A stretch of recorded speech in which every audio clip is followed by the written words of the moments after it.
welcome back to the Beast Den, coming to you from the Beastmobile. Today we're going to be talking about how it is that you can keep your head together. Welcome. If you're new here, my name is Sloan the Beast. I am a coach for women who want to thrive in the chaos of motherhood and business, who want to really create this life of having it all without building it on everybody else's rule. Really finding your own synergy and creating that life and that work-life balance that really makes sense for you. Throughout my videos, that's exactly what I show and what I teach. So today I'm going to talk to you about how it is that I keep my ish together when I'm going through mass transition. So I moved into the Beastmobile literally right after coming home from Europe. If you haven't checked out my Paris vlog, be sure to do so. I'll leave it in the link up above. And my Italy vlog is coming out pretty soon, so be sure to subscribe for that. As soon as I got back from Europe, we were in go mode. We had, I want to say, a week and a half, 2 weeks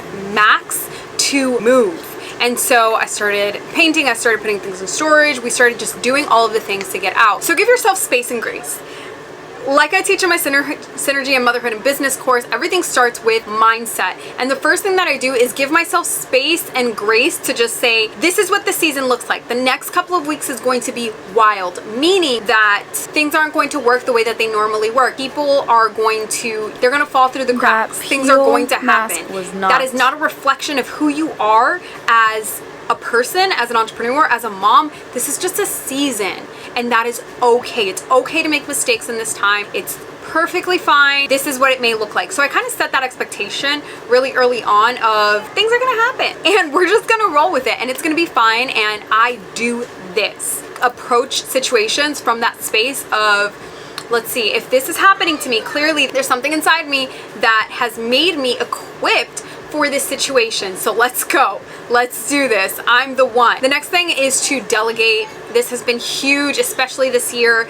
Delegating is really where you find the most freedom. If we want to talk about, you know, there's so much talk about create your own freedom, become an entrepreneur to have freedom. And then so many of you find actually you become an entrepreneur to become a slave to your business. And that's not at all what it should be. You should be building your community. You should be building your revenue, building your resources so that you can then reinvest in your business, delegate out tasks that you really don't need to be doing. My role is to create the administrative tasks, the daily operations. That's what I have an operations manager for. That's what I have an accountant for. That's what I have a team for. Do the things that take up way too much of my time and are not within my zone of genius anyway. So I delegate that out. Cleaning, it could be, we're looking at getting somebody for meal prep, like whatever it is that takes up way too much of your time that is not enjoyable, anywhere that you can find that you can, I don't want to, my cousin said this today and I thought it was really funny, but like throw money at it. Guess what? We need to think in terms of our time. Your time has a cost to it, especially as a CEO. What does that cost?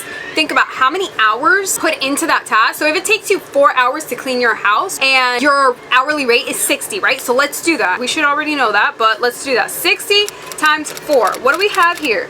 That's $240. You're stealing from yourself $240. Or you can pay $100 to have somebody come in one time a week and clean your entire house and however long it takes them, but all you're paying is $100. So I think of my time in terms of money, and I would much rather spend my time with my kids and my husband and doing the things that I love than taking care of mundane tasks, especially in seasons of transition where whatever it is we have going on, in this case, it was this major move. We had back to school season coming. I have an event going on next week. We had no idea where we were gonna live because of our dogs and so many different situations that it was like, what a blessing to have people that can just manage the things that take up way too much of mental real estate. Eliminate distractions. If you follow me on Instagram, you'll see that I have, as of late, been a little quieter. I'm not on Instagram as much. I'm not on Threads as much. I'm never on TikTok, but I'm just not on social media as much. And the reason for that is I had to eliminate distractions. 1 second. we're back. So the third thing I do is eliminate distractions. Like I said, social media, I eliminate. I'm pretty much an omnivore anyways, but birthday parties, going out, you know, things that really pull away from what I currently have going on, I just snip it in the bud. I don't focus on what my obligations are, my social obligations are with other people, when moments of transition mean that I need to create some sort of stability for my kids, even though there's so many chaotic things and so many things working against us, or just moving, not even just working against us, just moving fast-paced, non-stop, then I need to make sure that I'm there to create that stability for my kids and for my family. And anything that's going to take away from that, that's not on the agenda for however many weeks, however many days, however amount of time that this is going on. So the fourth thing that I teach heavily in my Synergy and Motherhood and Business course, which of course the link is down below, my top 3 method. It's a simplified system that makes me feel productive every single day because I have dumbed it down significantly. Top 3 things every single day that I have to get done, and that's one, educational, of course, for my kids, it's homeschooling. The second is something within my business, depending on what day I'm in. Sometimes it's barbershop things, sometimes it's Sloan the Beast things, sometimes it's things for my daughter, like really depending on what day it is. And then of course something for myself. Those top 3 things, they are at the most pivotal things that need to get done. That could be laundry, that could be, you know, just having lunch by myself and getting some work done. Doesn't matter. But having this top 3 system really makes sure that, one, we are prioritizing what is important to us. And when I say prioritizing, I think that a lot of people think like, well, I need to prioritize my business, I need to prioritize, you know, my family. Yes, okay, but let's take it back to your values. What exactly is important to you? What is your vision as a mom, as a business owner? Like, what does the peak of that look like? And work backwards from there. So if I'm not trying to work 60 hours a week, why would I fill my top 3 with only business things?